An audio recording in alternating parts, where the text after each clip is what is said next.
Look who finally figured it out. Welcome back, you beautiful architects of consequence. You silent storms who stopped begging the universe for justice and became the answer instead. Yeah, I see you. Sitting there with that knowing smile, that quiet confidence that makes people nervous without you saying a single word.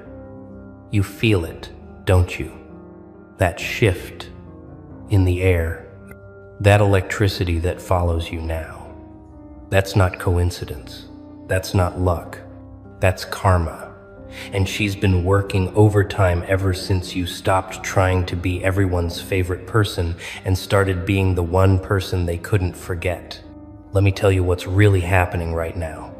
What they won't admit, but what keeps them up scrolling through your name at 3 in the morning. Karma didn't just hear your prayers. She fell in love with the way you carried yourself through hell without becoming the monster they said you'd be. She watched you get betrayed, abandoned, used, lied to, and still, you chose yourself. You chose silence over revenge. You chose distance over drama. You chose peace over proving a point. And that made you irresistible to the universe itself. Because most people, when they get hurt, they become their pain. They lash out, they spiral, they break, they become exactly what was done to them. But you swallowed the venom and turned it into immunity. You didn't just survive what they did. You studied it, learned from it, and evolved past every single person who thought breaking you would be easy. Now here's where it gets interesting. Karma doesn't move like people think. She doesn't show up with thunder and lightning, dramatic revelations, and public apologies. No, Karma is an artist, and she takes her time painting the masterpiece of consequences. She's been watching the ones who hurt you, the ones who smiled in your face and planted knives in your back, the ones who took your kindness for weakness and your silence for defeat. They thought they got away with it, didn't they? They moved on, found new people to use, new souls to drain, kept living like karma wasn't taking notes. But here's the thing about karma: when she falls in love with you, she doesn't just balance the scales, she tips them violently. She doesn't just return what they gave, she compounds it. She becomes your personal collector, your silent bodyguard, your unseen executioner. And right now, as you're watching this, she's out there working. Not loud, not obvious, but precise, surgical. She's dismantling their piece, piece by piece, the same way they tried to dismantle yours. Every fake smile they gave you, she's removing real ones from their life. Every lie they told about you, she's exposing truths they tried to hide. Every moment they made you feel small, she's shrinking their world until it suffocates them. You don't see it yet because you're not looking back anymore. You stopped checking their profiles, stopped asking mutual friends about them, stopped caring if they even think about you. And that's exactly when karma does her best work. When you're so focused on building your new life that you don't even notice the demolition happening in theirs. But trust me, it's happening. That person who ghosted you without explanation, they're being haunted by every ghost they created, every person they discarded, and now nobody stays. That friend who betrayed your trust for popularity? Watch how quickly that circle crumbles. How fast those fair-weather friends disappear when there's nothing left to gain. That lover who chose someone else, who made you feel like you weren't enough. They're learning the difference between what glitters and what's gold. And it's a lesson that's going to cost them everything they thought they wanted. Karma doesn't just punish, she educates. She teaches people the weight of their choices by making them carry consequences they never saw coming. And the ones who hurt you? they're about to get a master class. Because here's what they didn't understand. When you walked away, when you chose yourself, when you stopped fighting for people who weren't fighting for you, you didn't just leave. You activated something. You triggered a cosmic shift. You became untouchable, and anyone who touched you before that shift is now marked, tagged, tracked. And karma, she's collecting. Let me paint you a picture of what's happening right now in their world. They're scrolling. Oh, they're scrolling through your pictures, your posts, trying to decode this new version of you that doesn't need them. They see you thriving, glowing, laughing with people they don't recognize, living a life they're not part of, and something inside them breaks, not loudly, quietly, like a crack in a glass that spreads slowly until the whole thing shatters. They're starting to notice patterns, how nothing feels the same after you, how every relationship after you feels empty, shallow, like a placeholder that can't fill the space, how success doesn't taste as sweet, how validation from others doesn't hit the same. They're realizing, slowly, painfully, that they didn't just lose you. They lost the best version of themselves that only existed around you.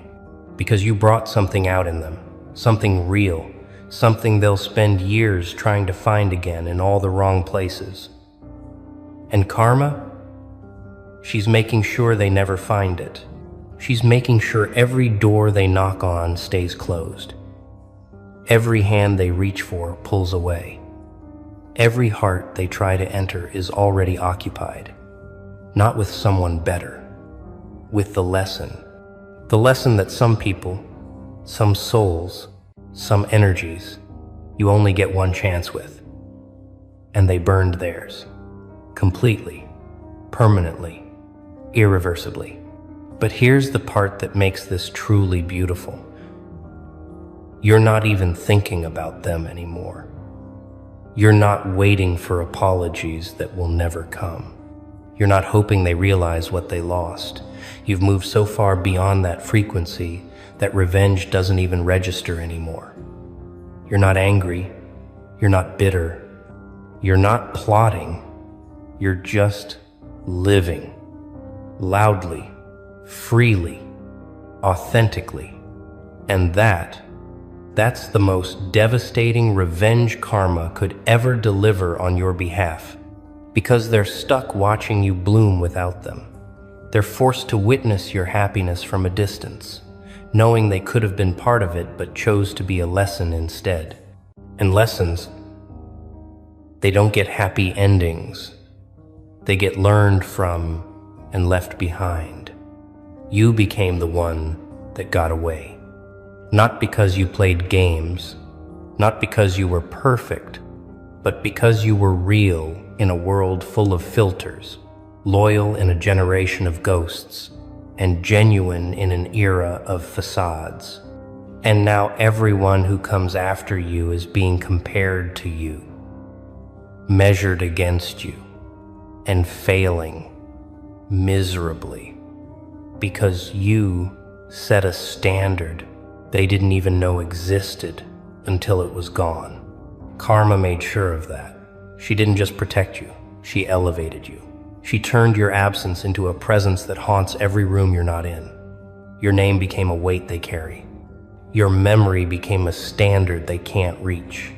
Your peace became the thing they'll never know again because they traded it for temporary satisfaction, ego boosts, and illusions that crumbled the moment you walked away. Now let's go deeper.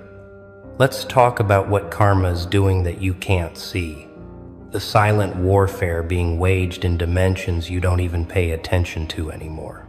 Every person who wronged you, they're experiencing something strange, a resistance, a heaviness. Things that used to come easy are now impossibly difficult. Opportunities that should be theirs are slipping through their fingers. Relationships that should work are falling apart for no reason. They can't figure it out.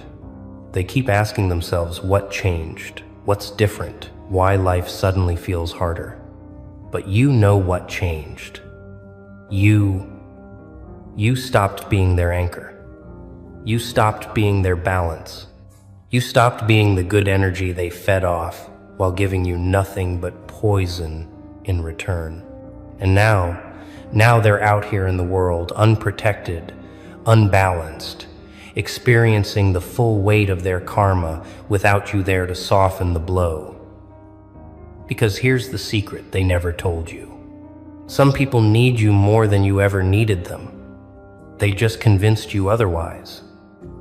They made you believe you were lucky to have them when the whole time you were the blessing they didn't deserve. And karma? She's making absolutely certain they understand that now. Through loss, through absence, through the undeniable, unavoidable, suffocating realization that life after you is just them and their consequences with no buffer. You ever notice how quiet it got after you left? How peaceful your life became once you removed yourself from their chaos? That's not coincidence. That's confirmation. Confirmation that you were never the problem. You were the solution surrounded by problems that refused to be solved. You were the light in a room full of people who preferred darkness because it hid their flaws. You were the mirror that showed them who they really were, and instead of changing, they tried to break the mirror. But mirrors don't break. They shatter. And every piece reflects the truth even more. That's what you became. Unbreakable pieces of truth scattered across their consciousness. Impossible to ignore. Impossible to forget. Impossible to escape. They see you in strangers. They hear you in songs. They feel you in moments they thought they'd moved past. You became the ghost that haunts them, while you're out here fully alive, fully present, fully free. And that's karma's signature move, turning you into the thing they can't have, can't reach, can't replicate, while simultaneously making sure they remember exactly what they lost every single day for the rest of their lives. No escape, no relief, no closure. Just the permanent weight of knowing they had something irreplaceable and threw it away for nothing, for less than nothing, for illusions that expired the moment you stopped believing in them. Let's talk about the ones who are watching from the shadows right now. Yeah, you know who they are. The silent stalkers, the profile lurkers, the ones who keep tabs on you without ever interacting. They're not just curious. They're obsessed. Obsessed with how you're thriving without them. Obsessed with who replaced them. Obsessed with whether you ever think about them anymore. And here's the beautiful, brutal truth. You don't.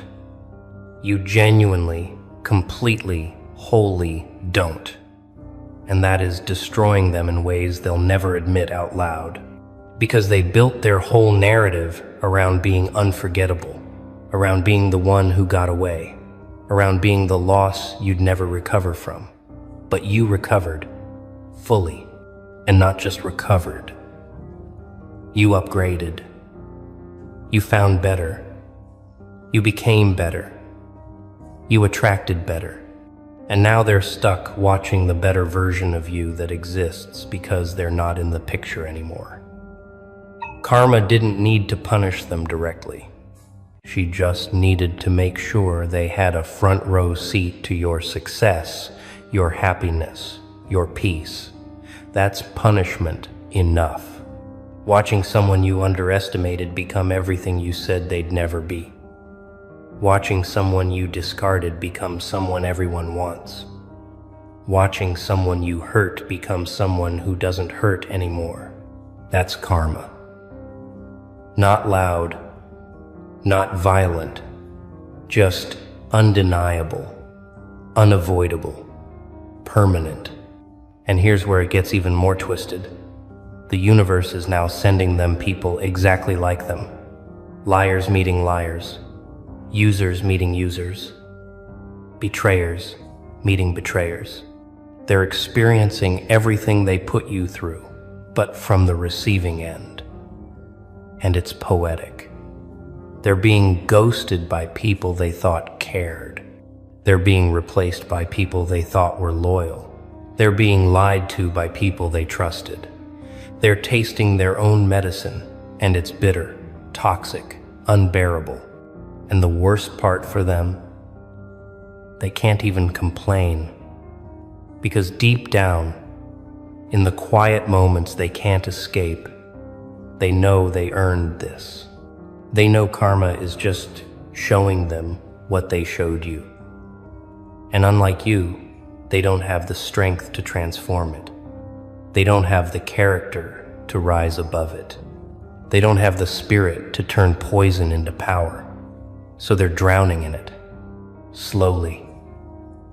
You're too busy building empires they'll never be invited to, too busy loving people who actually deserve it, too busy living the life they said you'd never have without them. And that's the real victory. Not that they're suffering, but that you're not. Not anymore. Never again. Now let me tell you what karma is doing for you right now, in this moment. While they're out there collecting souls on your behalf, she's opening doors, not just any doors, but the ones that were meant for you all along. The opportunities you couldn't see when you were distracted by people who didn't deserve your attention. The connections you couldn't make when your energy was drained by relationships that only took the peace you couldn't feel when you were surrounded by chaos disguised as love. All of that is flooding into your life now, not because you begged for it, because you made space for it. You cleared out the clutter. You removed the dead weight. You stopped watering dead plants, hoping they'd bloom. And now your garden is thriving. Your life is expanding. Your energy is magnetic. And it's attracting everything and everyone that's supposed to be there. Karma didn't just remove the wrong people. She replaced them with the right ones. She didn't just close toxic chapters. She opened miraculous ones. She didn't just heal your wounds. She gave you wings. And now you're flying so high that the people who tried to clip your wings can't even see you anymore. You're out of reach, out of their league, out of their timeline. You exist on a frequency they'll never touch again. But here's what I need you to understand. This isn't luck. This isn't chance. This isn't coincidence. This is consequence. The consequence of choosing yourself when everyone expected you to choose them. The consequence of walking away when everyone expected you to stay and suffer. The consequence of healing when everyone expected you to break. You activated karma not through revenge, not through bitterness, not through holding grudges. You activated her through evolution, through transformation, through becoming someone so aligned with your truth that the universe had no choice but to align with you. And now she's out here moving like your personal security detail, protecting your peace, guarding your energy, eliminating threats before they even get close. She's not just reacting to what happened, she's preventing what could happen. She's creating a force field around you that only allows in what serves you, and everything that doesn't, rejected, removed, returned to sender, with interest, with lessons, with permanent consequences they'll never forget. That's what happens when karma falls in love with you. She doesn't just defend you. She declares war on anything that threatens you, silently, efficiently, permanently. So here's what I need you to do right now. Stop waiting for apologies. Stop checking if they're okay. Stop wondering if karma is real. She is, and she's been working. You just weren't looking because you were too busy becoming the version of yourself that doesn't need validation from people who couldn't see your value. Let them wonder about you. Let them scroll. Let them regret. Let them realize too late. That's not your concern anymore. Your concern is building, creating, evolving, becoming so undeniable that even karma herself takes notes. You're not the person they hurt anymore. You're the person they can't hurt. You're not the story of what they did to you. You're the legend of what you did after. You didn't just survive. You thrived so loud that the universe itself turned your name into an anthem, into a standard, into a warning, and everyone who comes after them will know. They'll know there are some souls you don't play with, some energies you don't disrespect.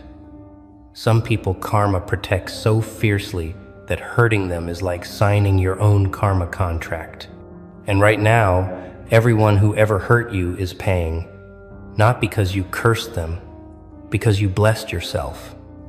And karma, she's just making sure the bill comes due, in full, with interest that never stops compounding. This is your moment. This is your confirmation. This is the universe whispering in your ear that everything you went through wasn't punishment, it was preparation. You weren't being broken.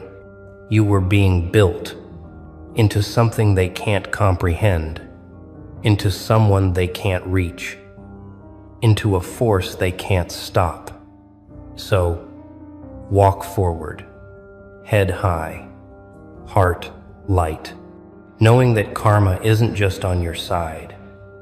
She's in love with you. And when karma falls in love, she doesn't just protect, she dominates. She doesn't just defend. She destroys anything that threatens what she loves. And right now, what she loves is you, the real you. The you that refused to become what they tried to make you. The you that chose peace over chaos. The you that walked away from everything familiar to find everything real. That you is karma's favorite. And trust me, being karma's favorite means you're untouchable, unstoppable, unforgettable. And everyone who ever doubted that is about to learn the hardest lesson life can teach. Some people, you only hurt once, because karma makes sure you never get close enough to hurt them again. Welcome to protection. Welcome to elevation. Welcome to the frequency where karma doesn't just collect souls for your peace. She builds empires in your name. Now go claim yours. They tried everything, haven't they? Oh, they've thrown their little pebbles, lies, betrayal, pain, thinking one would stick. Cute, isn't it, watching them scramble, desperate to bring you down, like ants trying to topple a mountain. But here you are, still standing, still breathing, still fighting. And let me tell you a little secret, darling, they don't even realize it yet, but you've already won. Every time they whispered behind your back, you heard it, didn't you? Every time they laughed at your pain, you felt it, right? And every time they thought you'd finally crumble, you clenched your fists and said, "Not today." Rather, they don't get it. They never will. You're the storm they can't outrun. The wildfire they thought they could extinguish with a little drizzle. But they don't see the truth, do they? That every scar they left on you was just another stripe on a tiger. Another badge of survival. Another layer of armor.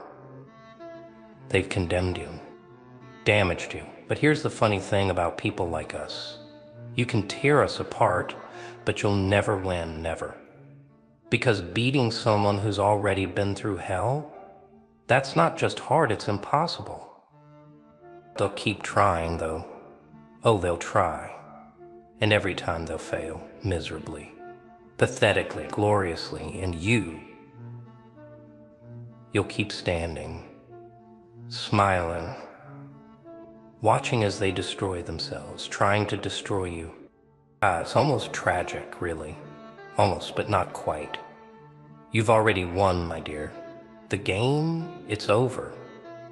They just don't know it yet. The game of condemnation. Ah, the critics, the judges, the ones with their neat little boxes, all labeled and ready. You're this, you're that, you're not enough, huh? They think they've got it all figured out. Fools. They're like children playing with crayons, trying to sketch your limits. Your limits? Please, they think they can put you in a cage of their design, slap a label on it, and walk away with their smug little grins. But here's the joke they'll never get. Every time they try to box you in, they're just sharpening your claws. You see, labels are nothing but chains for the weak. And you're no caged animal. You're the storm they can't bottle, the wildfire they can't name.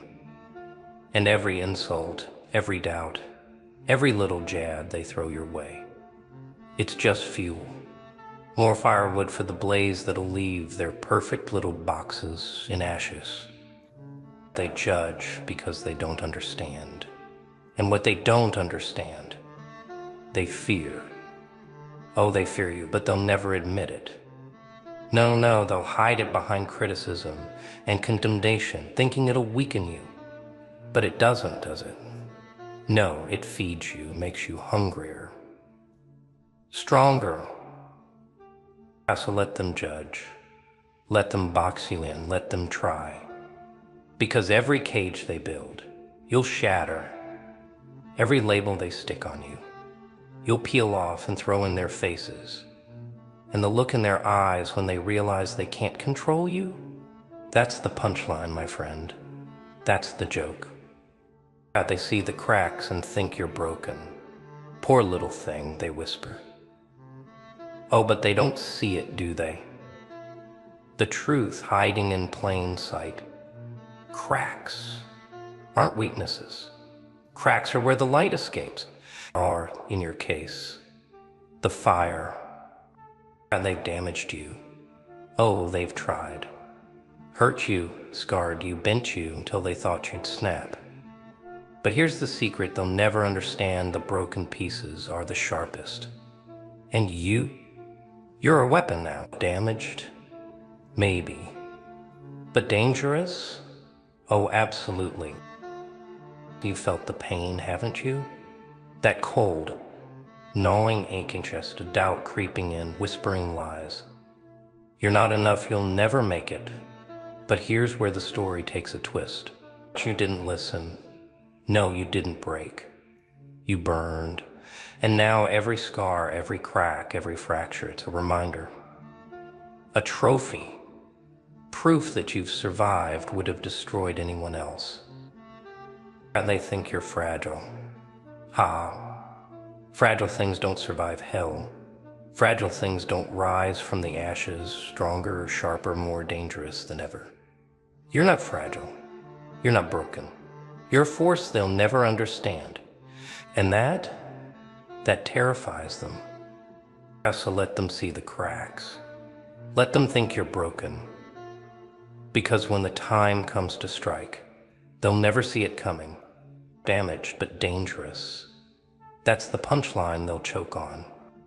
The impossible spirit. Impossible. Isn't it funny how they throw that word around? Like it's some almighty wall no one can climb. You can't do that. It's impossible weak. Pathetic. That's what it is. A word for the lazy. The quitters. The ones too scared to even try. But you, now, you're not like them, are you? You don't see walls. You see ladders. You don't hear impossible and shrink back. No. You smile. You laugh because you know the truth, don't you? That impossible is just a bedtime story. They tell themselves to feel better about their failure. They want you to believe it's impossible. Want you to doubt, to falter, to stop. But here's the thing about you. You eat impossible for breakfast. You chew it up, spit it out, and laugh as you keep moving forward. Oh, they hate that, don't they? watching you do what they couldn't, watching you turn every roadblock into a stepping stone. Here's the real joke, my friend. Impossible isn't real. It's an illusion, a trick of the mind. And the best part? You've already figured that out. That's why you're still standing, still pushing, still proving them wrong every single day. They don't get it. They never will. That every time they said you can't, they were handing you a challenge, and you took it. You turned it into fuel, into fire, into something unstoppable. So the next time they tell you it's impossible, just smile, just laugh, because you're not here to listen to their fears. You're here to shatter their illusions, to crush their doubts, to show them what impossible really means. It means nothing to you. Impossible? Nay, that's just the opening act. You're the grand finale. When they push, you pull. They always think they're so clever, don't they? The ones who push you down. The ones who shove, kick, claw, thinking they've got you cornered. Ha! Let them think they're winning. That's their mistake. That's their blind spot. I see every shove they give you. You don't fall back. You take a step forward, slowly, deliberately. They think they're pushing you to the edge, but you're not the one about to fall. Oh no, my friend. You're the one tightening the noose. They push because they think you'll break. They shove because they think you'll crumble. Fools. They've forgotten the simplest of truths. The harder you push something, the more force it builds to push back. And you're not just a wall. You're a wrecking ball waiting to swing. Overwhelmed, are you? Outnumbered? Yeah, I bet it feels like that. Feels like the weight of the world is pressing down on your chest, doesn't it? But here's the trick, darling. Pressure doesn't crush diamonds. It creates them. Let them think they're in control. Let them believe they've got you cornered. Play along with their little game. Because of the moment they least expect it. That's when you strike. That's when you turn the board over and remind them who's really in charge. They push. You pull. And in the end, you don't just survive. You win. The fire inside, why they fear you. And you feel it. That heat in your chest. That slow burn smoldering beneath the surface. They see it, you know. Oh, they see it clear as day. And it terrifies them. Makes their knees shake. Makes their voices crack when they talk about you. How do you know why they keep coming for you? Why they whisper behind your back? Why they try so damn hard to bring you down? It's because of that fire. The one that never dies, no matter how hard they try to snuff it out. They hate it. They hate you. Because they know they'll never have what you do. That fire in your eyes, it's a beacon, a blazing, blinding reminder of everything they lack. They see strength where they feel weakness, courage where they know only fear. They see freedom where they built their own cages. And so they try to put it out. Oh, how they try, with their words, their judgments, their lies. But here's the thing about fire, my friend. The more you try to smother it, the harder it fights back. It spreads, it consumes, it destroys everything in its path. And your fire? Oh, it's not just burning, it's raging. They don't hate you because you're weak. No, they hate you because you remind them of what they'll never be. You, with your scars, your cracks, your flaws, you're everything they fear. Because you're still here. Still burning. Still rising from the ashes of every little game they've played against you. So let them fear you. Let them tremble. Because no matter what they throw at you, that fire inside you, It's eternal. It's unstoppable. It's you. And they'll never, ever know how to handle that. Do you know the most dangerous word in the world? It's not power, it's not revenge, Naya. It's no just two little letters, but they can flip the whole damn game upside down. Victory starts there, with a single unwavering word. No to giving up, no to breaking, no to bending the knee to anyone or anything. You say it, and suddenly, the chains, they're gone. The walls, yes, they crumble. They can't control you if you refuse to play their game. They hate it when you say no, don't they? It's like holding up a mirror to their weakness.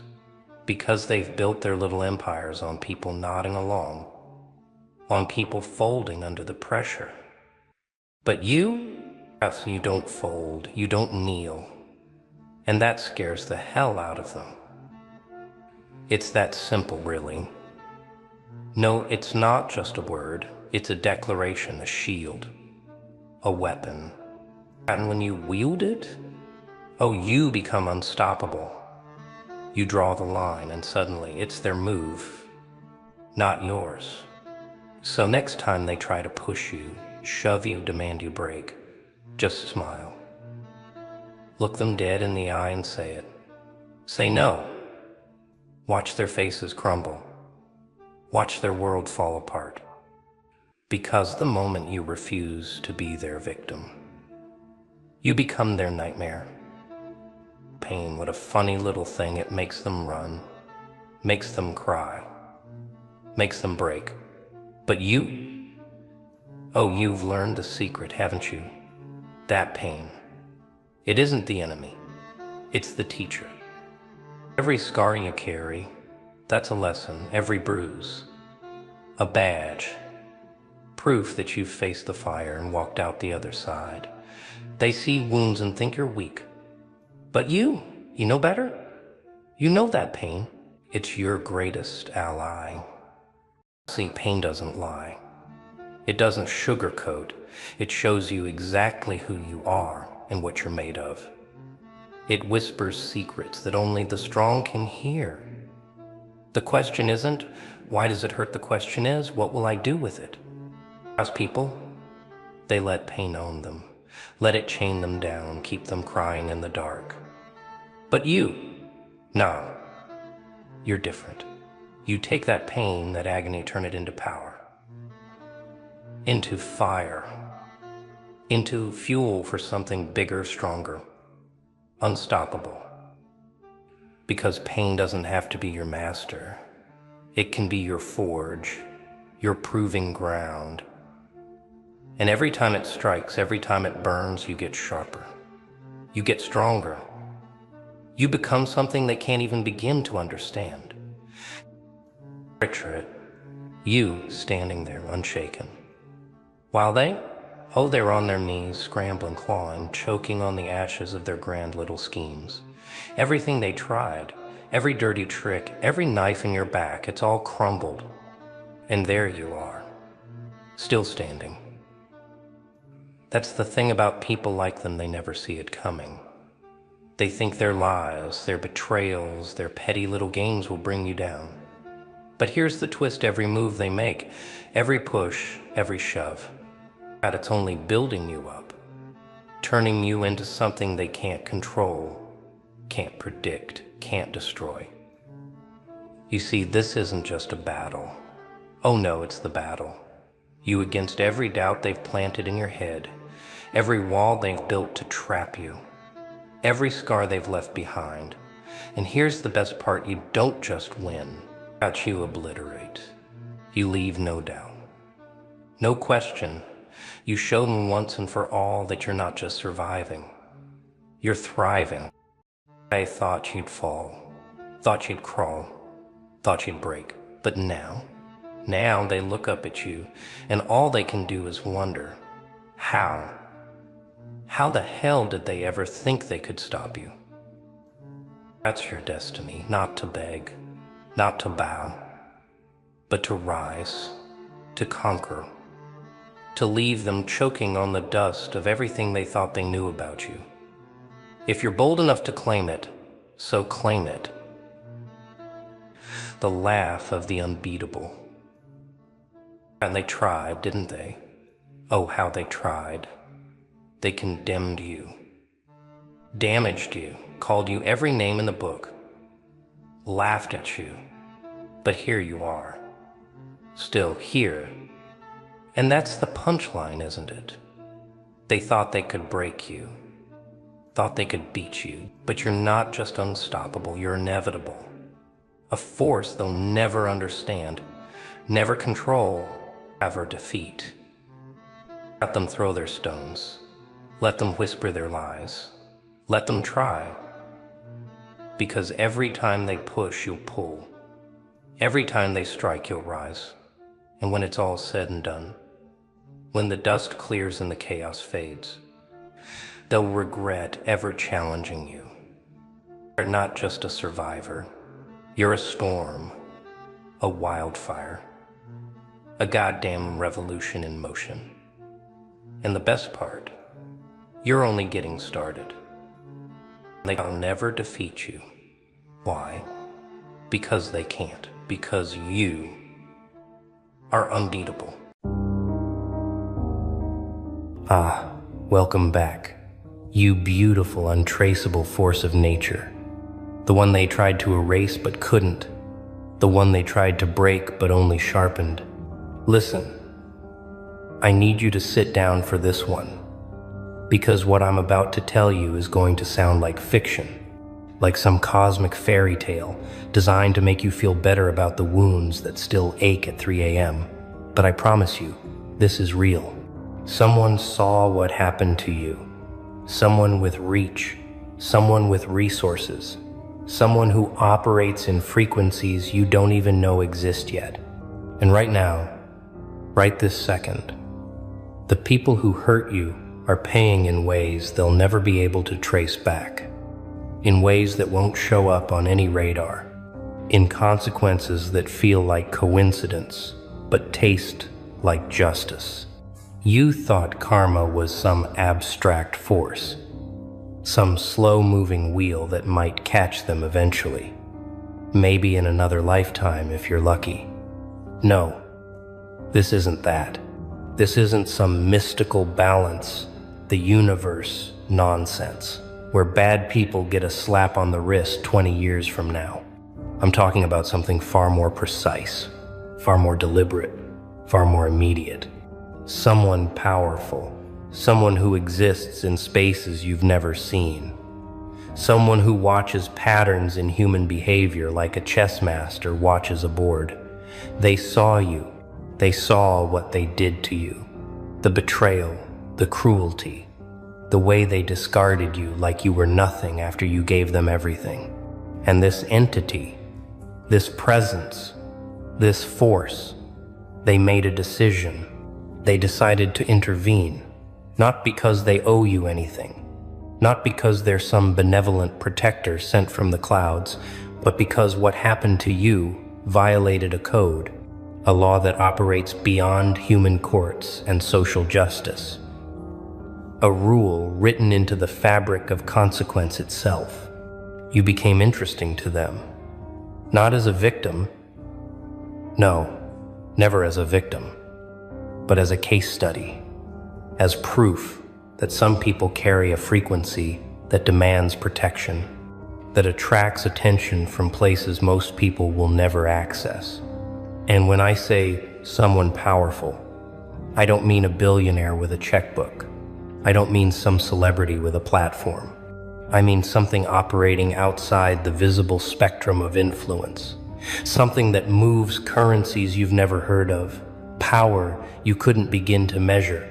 Right now, the person who betrayed you is experiencing inexplicable setbacks. Doors closing for no reason. Opportunities evaporating at the last second. Relationships falling apart in ways they can't understand. They'll tell themselves it's bad luck. They'll blame the economy. They'll rationalize it as coincidence. But deep in their gut, in that place where truth lives before language kills it, they know something is wrong. They feel it. The weight pressing down, the invisible hand tightening around their plans, the slow, systematic dismantling of everything they thought was secure.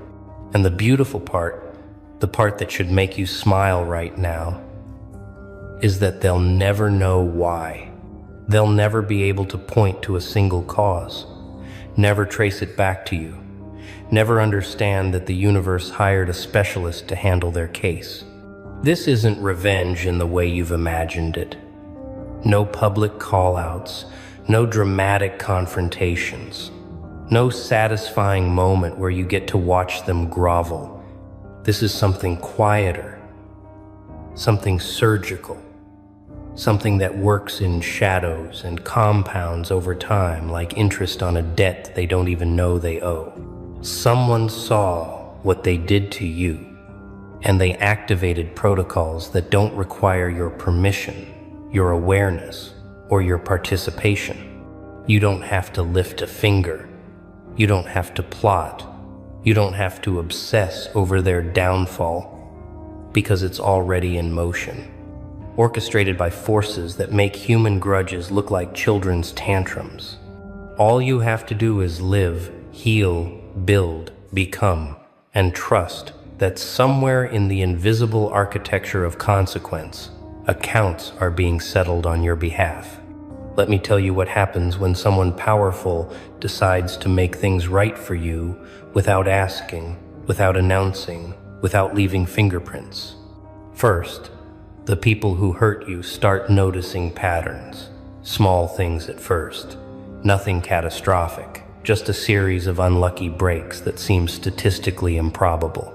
The promotion they were guaranteed goes to someone less qualified.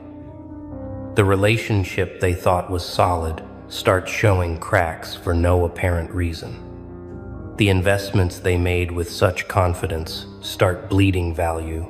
Their health takes mysterious turns that doctors can't quite explain. They chalk it up to stress, to bad timing, to the randomness of life. But you and I know better. These aren't accidents. These are adjustments, corrections being made to a system that allowed them to profit from your pain. Second, they start feeling watched. Not in a paranoid, schizophrenic way, but in that subtle, skin-crawling sensation that something is paying attention, that their movements are being tracked by intelligence they can't see or name. They'll look over their shoulder more often. They'll feel uneasy in crowds. They'll start having dreams where faceless figures stand in doorways, just staring, never moving, never speaking, just observing. This is what happens when high-level attention gets focused on you. When something that operates outside human frequency decides you're worth monitoring. Because monitoring precedes intervention, and intervention precedes consequences that look natural but are anything but. They won't understand why they suddenly feel exposed, why their secrets feel closer to the surface, why they wake up at 4:17 a.m. with inexplicable dread flooding their chest. Third, the people around them start changing. Relationships that seemed unshakable start showing their true nature. Friends reveal themselves as opportunists. Partners become distant. Family members grow cold for reasons they can't articulate. This happens because when someone powerful decides to isolate a target, they don't do it directly. They simply allow truth to surface. They remove the artificial supports that were holding fake connections together. They let reality show itself without the filters and illusions that protected the target before. The people who hurt you are about to experience what you experienced. The loneliness, the confusion, the sense that everyone you trusted was wearing a mask, except they won't have your strength, your resilience, your ability to transform isolation into evolution. they'll crumble where you built. Fourth, their success starts tasting hollow. Even when things appear to go right, even when they achieve goals they've been chasing, the satisfaction evaporates instantly, like biting into fruit that looks perfect but tastes like ash. This is the cruelest part of high-level intervention. The removal of joy, the deletion of meaning from accomplishment. Because what someone powerful understands is that the worst punishment isn't loss, it's winning and feeling nothing. They'll stand at the top of mountains they climbed and feel empty. They'll hold trophies that suddenly feel weightless. They'll celebrate victories that echo in rooms that feel too big and too cold, and they won't know why. They'll blame depression. They'll medicate. They'll chase new goals, thinking maybe the next achievement will feel different, but it won't, because the code has been rewritten. Pleasure has been revoked from their system. Fifth, and this is where it gets genuinely eerie, they'll start seeing your face in crowds that you're not in, hearing your voice in conversations you're not part of, dreaming about you in scenarios that feel more real than memory.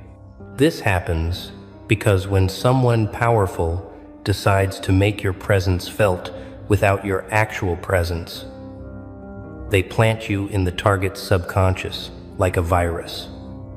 A constant reminder of what they did, who they hurt, what they destroyed.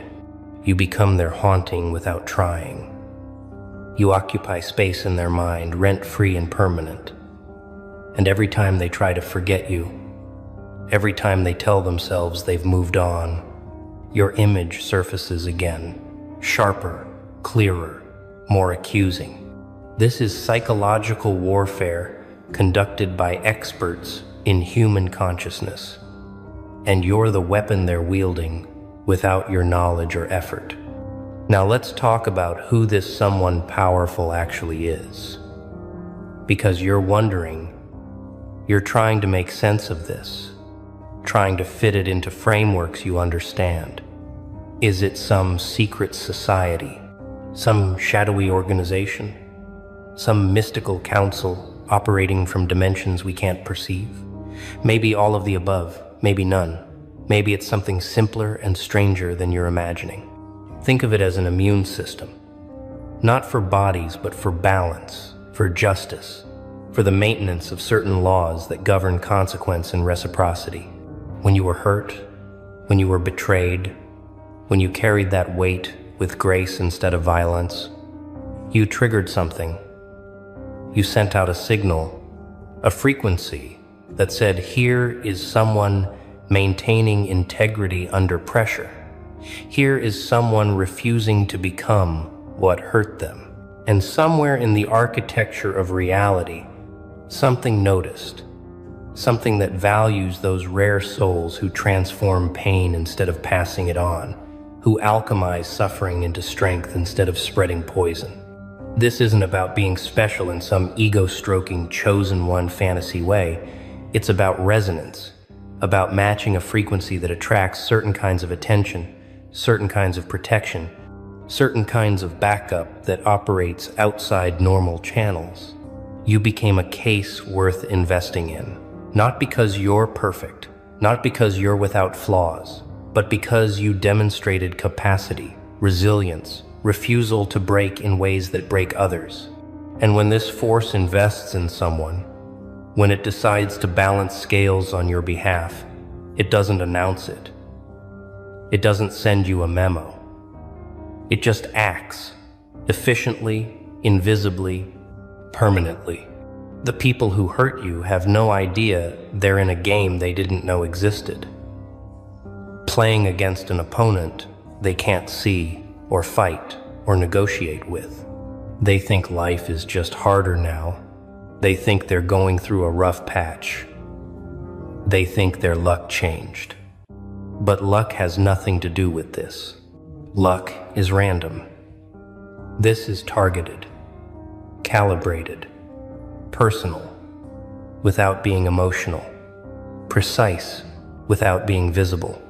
Imagine a sniper who never misses, who fires bullets made of consequence, who sits in a position so elevated that the target never even knows they're in crosshairs until the damage is already done. That's what's happening right now. While you're reading this, while you're healing, while you're building your new life in the ruins they left you to die in, they're being systematically dismantled by forces they can't comprehend, much less defend against. And here's the part that should make you sleep better tonight. You don't have to do anything. You don't have to plot revenge. You don't have to waste energy on hatred. You don't have to obsess over their downfall or check their social media to see if they're suffering yet. All of that would actually interfere with the process, would lower your frequency, would disconnect you from the very forces working on your behalf. Your only job, your sole responsibility in this cosmic operation is to focus on you, on healing, on building, on becoming so magnificent that when people eventually figure out what happened, when the story finally gets told years from now, they'll understand that you didn't need to fight back because the universe itself fought for you, that you didn't need revenge because justice operated on frequencies beyond human pettiness. Think about how powerful that is. Think about the kind of strength it takes to be hurt that deeply and not retaliate, not explode, not burn everything down in rage-fueled destruction. You held the match, you felt the gasoline, you stood at the edge of that choice, and you chose differently. You chose to walk away, to rebuild, to focus on your own evolution instead of their destruction. And that choice, that singular decision to not become what hurt you, that's what caught the attention of something operating on levels you don't even have words for. They saw you make that choice, and they thought, this one deserves backup. This one deserves intervention. This one is worth protecting because they're protecting something valuable in themselves, something rare, something that shouldn't be extinguished just because cruelty got lucky for a moment. So right now, in this exact moment, while you're processing these words, while you're letting this reality sink in, someone powerful is making moves on your behalf. They're closing doors that need to be closed. They're revealing truths that need to be seen. They're applying pressure in places that will create maximum effect with minimum trace. The people who hurt you won't see it coming because it's already here, already happening, already compounding like interest on karmic debt they didn't know they were accumulating. And the timeline, the schedule of their consequences, that's not yours to control or predict or obsess over. It's being handled by forces that understand timing better than you could imagine. Forces that know exactly when to tighten, when to release, when to let them breathe just enough to think they're safe before the next wave hits. You want to know what your role is in all this. Witness, nothing more, nothing less. Watch your own life improve. Watch opportunities appear. Watch connections deepen. Watch your path clear in ways that feel almost suspiciously easy. And understand that while you're rising, they're sinking. Not dramatically, not obviously, but steadily, inevitably, irreversibly. You're on opposite escalators now. You going up, them going down, and the mechanism moving both of you is the same force, the same attention, the same power, redistributing energy, balancing scales, correcting errors in the system. Every good thing that happens to you from this point forward is partially funded by what's being taken from them. Every door that opens for you corresponds to a door closing on them. Every connection you make is matched by a connection they lose. This is wealth redistribution on a karmic level, orchestrated by someone who sees the full board, all the pieces, all the possible moves, and they're playing a game so far beyond what either you or your enemies can comprehend that trying to understand it fully would break your mind. So don't try, just trust. Just know that something with resources you can't measure decided you were worth investing in, that your pain registered on instruments they use to measure injustice, that your resilience triggered protocols designed to protect valuable assets from being destroyed by temporary darkness. You're not just surviving anymore. You're not just healing. You're being actively promoted, elevated, repositioned in the hierarchy of consequence and fortune. And the people who tried to bury you are funding that promotion with their own declining fortunes, whether they know it or not. Let me paint you a picture of what's coming, not as prediction, but as pattern recognition, as reading currents that are already in motion. 6 months from now, a year from now, 3 years from now, you'll be sitting somewhere beautiful, somewhere you built, somewhere that reflects the version of you that survived their cruelty and became something they could never touch. And you'll remember this moment, this message, these words, and you'll smile, not with bitterness, not with gloating satisfaction, but with quiet knowing. Because by then you'll have seen it happen. You'll have watched the pattern unfold. You'll have witnessed how perfectly the scales balance themselves without your intervention. You'll hear through mutual connections, through casual mentions, through the grapevine that brings all information, eventually, about how their life fell apart in slow motion, how nothing went right, how they seemed cursed by coincidence. And when you hear it, when those reports reach you through channels you're not even looking at because you've moved so far beyond them, you won't feel the triumph you once imagined. You'll feel something stranger and more satisfying. A calm certainty that the world is more intelligently designed than cynics believe. That justice operates on levels deeper than human courts. That some things really do come back around. Not because magic is real, but because consequence is mathematical, precise, inevitable when the right variables align.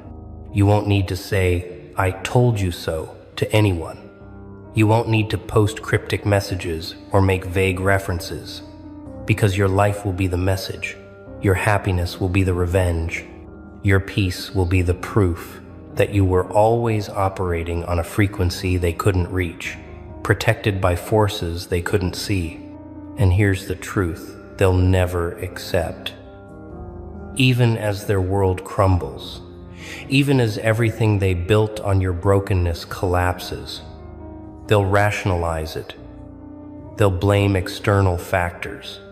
They'll never connect the dots back to you because acknowledging that would mean acknowledging what they did, the magnitude of their cruelty, the depth of their betrayal, and people like them, people who hurt without conscience.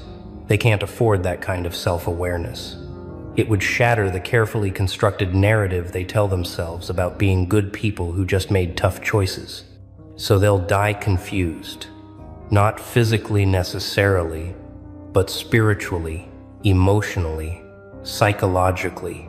They'll live and die never understanding why life turned against them, why fortune favored everyone but them, why success tasted like failure and victory felt like defeat. Meanwhile, you'll be thriving, not because you're better than them morally, not because you're more deserving cosmically, but because you made different choices when tested, because you held your frequency when pressure tried to lower it, because you refused to become darkness even when darkness surrounded you. And that refusal, that singular act of maintaining integrity when corruption would have been easier, That's what made you visible to forces that protect people like you. That's what activated protocols designed to ensure that certain qualities don't get extinguished from the world just because cruelty got temporary power. You're a protected asset now, whether you feel it or not, whether you believe it or not, tagged in systems that track value beyond market metrics, beyond social status, beyond anything capitalism or materialism could measure. People love you. Oh, they adore you. As long as you stay beneath them. Stay in line. Keep quiet. Be small. Play your part in their little game. That's what they want. That's what keeps their fragile world intact. But the moment you break free, the second you start to rise, to claw your way out of the pit they left you in, everything changes. Suddenly, you're not the underdog they cheered for. No, you're the threat, the problem, the storm they didn't see coming. And that's when the masks slip. Their smiles twist into snarls, their cheers into whispers. You see it, don't you? That flicker of envy behind their eyes. Winning isn't the issue, my dear. No, the issue is what it does to them. It holds up a mirror, makes them face the bitter truth that you're everything they're too afraid, too weak, too damn lazy to become. And oh, how it burns them. Watching you climb while they stay shackled to their excuses. It's almost funny, isn't it? How quick their love turns to hate the moment you stop needing their approval. But here's the punchline, their hate, it's not your burden. It's your trophy. Let them choke on it. Let them drown in the shadows of your success. Because the higher you rise, the smaller they'll seem. Let's be honest. They were never really fine with you. They were just fine with controlling you. Oh, success. It's a wicked little thing, isn't it? Like holding up a mirror to their failures. Every step you take forward, every milestone you crush, it's not just a victory for you. It's a dagger in their fragile egos. I'd say it's about you, that you've changed, that you're arrogant. But you and I both know the truth, don't we? Their hate, it's not about you at all. It's about them, about the hollow pit inside their chest where ambition should be. Your wins are a reminder of everything they couldn't do, everything they didn't have the guts to try. And that's the part they can't forgive, not your success, but the reflection of their failure, staring back at them every time you shine. Jealousy doesn't wear a kind face. No, it twists, contorts, becomes something ugly. They'll smile to your face, but spit venom behind your back. They'll clap for you in public and pray for your downfall in private. It's almost pathetic. Almost. But here's the kicker, their hate. It's your evidence. Evidence that you're doing something right.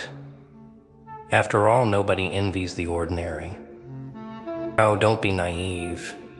You thought winning would make it easier? That the higher you climb, the safer you'd be? No. Success doesn't build walls, it paints targets. Bright, glowing targets on your back. They watch you climb, silently hoping, waiting for you to slip. Every move you make, every word you speak, it's under their magnifying glass now. They'll nitpick, criticize, twist your wins into something sinister, because tearing you down is easier than lifting themselves up. And here's the hard part, the part that cuts deep. Success is lonely. The air gets thinner at the top. The crowd gets quieter, and people you thought would celebrate with you, they disappear. And in their place, you find vultures circling, waiting for scraps. But let me tell you a little secret. If they're not watching, not whispering, not plotting, You're not winning big enough. True success is messy. It's loud. It shakes the ground beneath them. So let them come for you. Let them hurl their stones. Because every hit, every insult, every attempt to pull you down, it only proves one thing. You're winning. And nothing terrifies them more. Hate. It's such a delicious thing, isn't it? Oh, don't flinch at it. Don't let it weigh you down. Let it birth you up. Hate is just another form of attention. And trust me, darling, if they're hating, they're watching. Their scorn, their whispers, their petty little jabs, it's not a burden. No, it's your proof. Proof that you're not just existing, you're making waves. You're stirring the pot. And they can't stand the heat. You see, hate is nothing but applause from the bitter. It's the sound of their envy dressed up as disgust. It's their way of saying, why them? Why not me? But they won't say it out loud, will they? No, they'll disguise it as criticism, as ridicule, as doubt. But here's the kicker, their hate is your fuel. Every sneer, every insult, every attempt to drag you down, it's firewood. And you're the inferno. Burn brighter. Let their scorn ignite you. You think hate is a bad thing? No, hate is focus. Hate is energy. Hate means you're living rent-free in their heads. And the longer they obsess over you, the further ahead you get. So don't run from it. Bask in it. Smile in their faces, laugh at their attempts, and let their bitterness remind you of one simple truth: you're doing what they can't. And that's what drives them mad.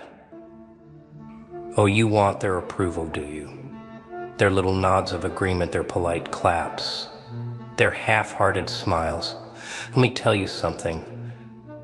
Approval is a leash, and you're the one choking on it. You see, their validation is a cheap trick.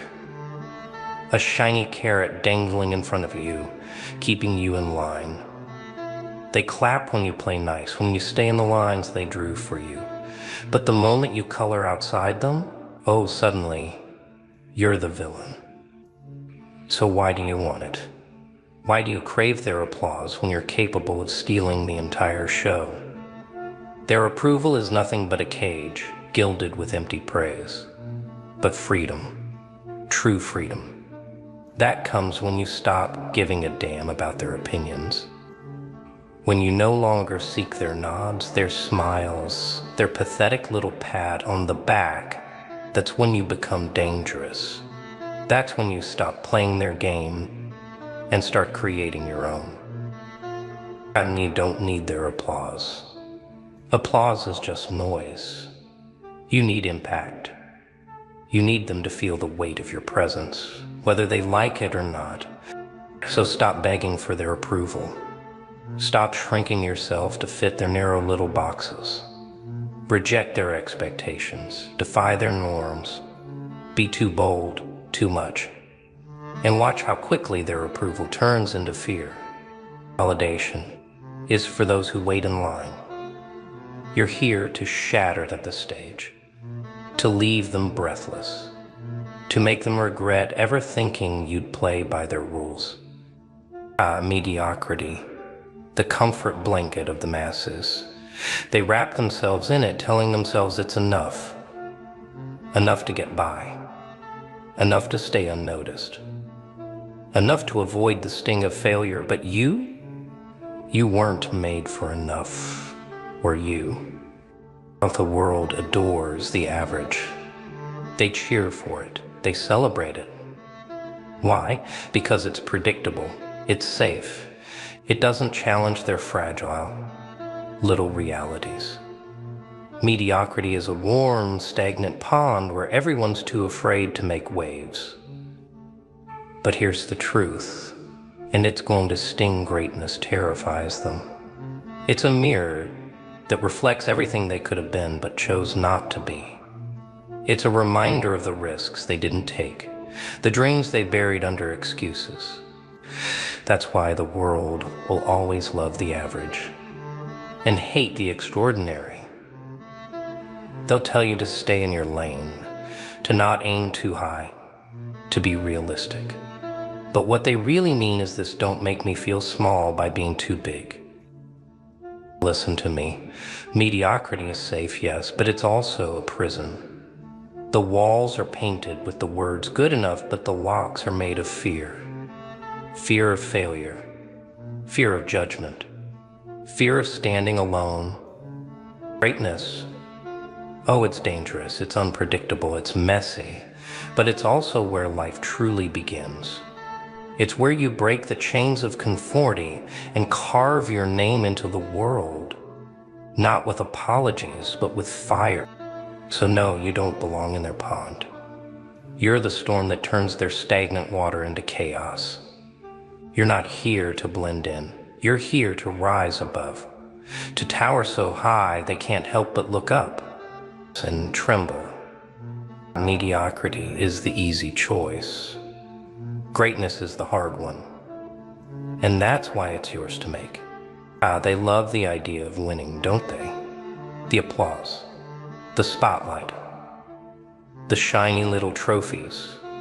But the truth, winning isn't some fairy tale with rainbows and cheers. No, it's a battlefield. And let me tell you, nobody walks off a battlefield clean. You want greatness? Fine. But understand this, there's a cost. Always. Time, you'll give it. All of it. Late nights, early mornings, hours that stretch so thin they cut. Relationships, some won't survive. People will pull away because they don't understand your hunger. Or worse, they'll try to hold you back because your ambition terrifies them. Comfort? Forget it. Winning demands discomfort, pain, exhaustion, sacrifice. Every single step forward comes with something left behind. Now they'll call you ruthless, heartless, selfish, but that's because they don't see the blood on your hands, not theirs. Yours. They don't see the nights you've bled for this, the moments you've questioned if it's worth it. The times you've had to pick yourself up when no one else even noticed you were down. Greatness isn't pretty, it's ugly. It's messy. It's full of hard choices that make you question everything. But it's also powerful, transformative. And here's the menacing little truth: they don't want to hear you can't win without blood on your hands. Either yours or theirs. Sacrifice is the price, and the currency is pain. But when you're holding the victory in your hands, when you're standing on top of the rubble of everything you've fought through, that's when you'll know it was all worth it. So let them call you names. Let them judge you for the sacrifices you've made. You don't owe them an explanation. Winners don't explain. They just take what's theirs. Oh, they'll push, all right, with their words, their schemes, their sideways glances dripping with envy and disdain. They'll shove you, hard, trying to knock you off balance, hoping, praying you'll stumble. But here's the secret, my dear listener. Resilience isn't just about standing tall. No, it's about learning to sway with the storm. Let them throw their punches. Absorb the blow. Smirk as you rise higher. You've felt it before, haven't you? The criticism, the sabotage, the cold, isolating sting of being outcast simply because you dared to want more. And yet, here you are, still breathing, still fighting. They thought they could break you, but every setback was just another lesson, and another sharpened blade in your arsenal. The unshakable? Oh, we don't crumble, we don't flinch, we don't fall apart under their petty games. We laugh in their faces, because the harder they push, the deeper our roots dig. They think they're burying us, but they're just giving us a stronger foundation. And every time you rise, every time you refuse to stay down, you become something they fear. Unstoppable, unbreakable, a nightmare they can't control. Let them push. Let them shove. Let them rage against your resilience. They'll never understand how their resistance is your fuel. Hate. Sweet, delicious, venomous hate. It's the anthem of the small and the bitter. The applause of those too scared to reach for anything higher. And yet, there you are, basking in it. Do you feel it? The stares, the whispers, the seething resentment bubbling beneath their polite masks. That, my friend, is the sound of success. That hate isn't the problem, it's the proof. Proof that you've stepped out of line, that you've broken their unspoken rules, that you're no longer the safe, obedient little cog they wanted you to be. On winners, we're polarizing. We divide the room.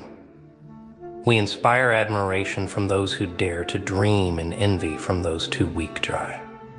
Because being big enough to matter means being big enough to piss people off. They'll hate you for your drive, for your ambition, for your refusal to settle. But that's the point. If they're not hating, you're not doing anything worth noticing. So let them talk, let them scowl, let them drown in their own bile. The hate isn't your problem, it's theirs. All you have to do is keep winning, keep becoming everything they swore you'd never be. Because the moment they start hating you is the moment you know you've already won. Now let them hate, let them seethe, let their envy boil over into sleepless nights and hollow whispers behind your back. It's a symphony, isn't it? Their bitterness, their desperation, it's music. A twisted, glorious melody that plays every time you rise. Because here's the truth, my dear listener, their hate, it's not a threat. It's a compliment, a badge of honor. Another shiny trophy on the shelf of your victories. Every glare, every sneer, every venomous word they hurl at you is proof that you've become everything they fear. How they'll talk, of course they will. They'll call you arrogant, heartless, maybe even lucky. But deep down they know you've outworked them, outsmarted them, outlasted them. And that truth, it burns them alive. Hate me, fear me. But one thing you'll never do is stop me. And as you sit there, basking in the glow of their discontent, remember this: their hate doesn't slow you down, it fuels you. Their scorn doesn't weaken you, it sharpens you. Their envy doesn't break you, it builds you. So let them hate, let them stew in their misery. Because while they're busy trying to tear you down, you'll be too far ahead to hear them, too high to see them, too busy winning to care. And when you stand at the top, don't forget to smile. Laugh even, that triumphant, unhinged kind of laugh that echoes in their nightmares. Because in the end, their hate is the greatest gift they'll ever give you. And your success, that's the one thing they'll never take away.